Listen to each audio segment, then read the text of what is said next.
Oh, hey guys. I was just trying to think of how I could design a spacesuit for my astronaut here. So I was trying to think of what difficulties space could give our astronaut. So I already have, that it's cold there. It's really, really cold outside in space. Of course, there's no atmosphere.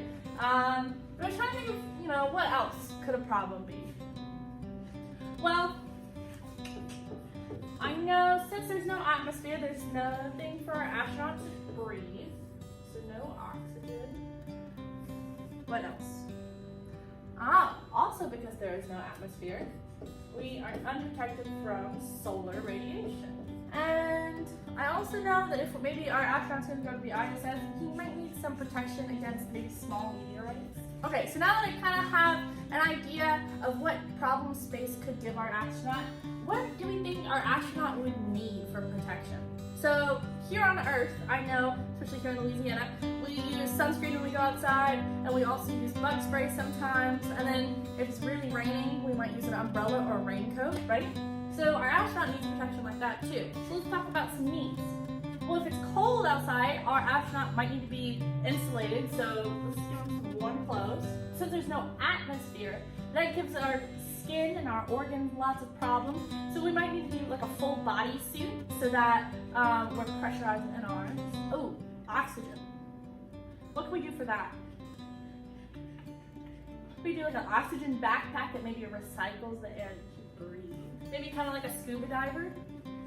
But there is a limitation to a scuba diver backpack like that, because then that would mean that you could only be outside for a certain amount of time. So maybe think on that a little bit. What about solar radiation? Well, I know that there's specific fabrics that NASA has developed to, deter solar radiation. So maybe we can talk about that. So we put fabric on there. So another thing with solar radiation that we could do, when I had an internship over at LSU at a synchrotron radiation facility, they actually made us wear these radiation badges.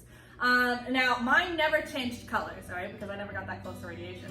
But what actually they do is they change colors depending on your radiation exposure. So maybe we could give our astronaut something like that. And when it turns bright pink, as those little badges turn, our astronaut knows that maybe I should go inside right now. What about small meteors? What can we do for that? Could we do maybe an undersuit too, to where if our top suit gets punctured, maybe our astronaut's protected with that? All right, so this is not the ultimate list of how to, DIY astronaut suits. There are so many other things that you guys can think about when you're making your own astronaut suit today, all right? You can think about, what are my astronaut going to do? Does he need to move? Maybe the maneuverability. Maybe if my astronaut, wants to show us his dance moves, he might need to be able to move his arms freely so, he can do the wave or the worm.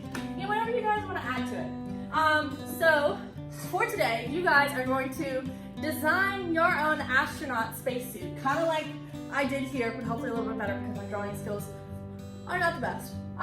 But you guys are going to draw your own astronaut suit, all right? And think about what we talked about for needs, what problems space could give our astronaut, and try to add your own twist on it as well. So I use the smartboard here at Hammond High. If you guys have a smartboard at home, feel free to use that and just take a picture of it.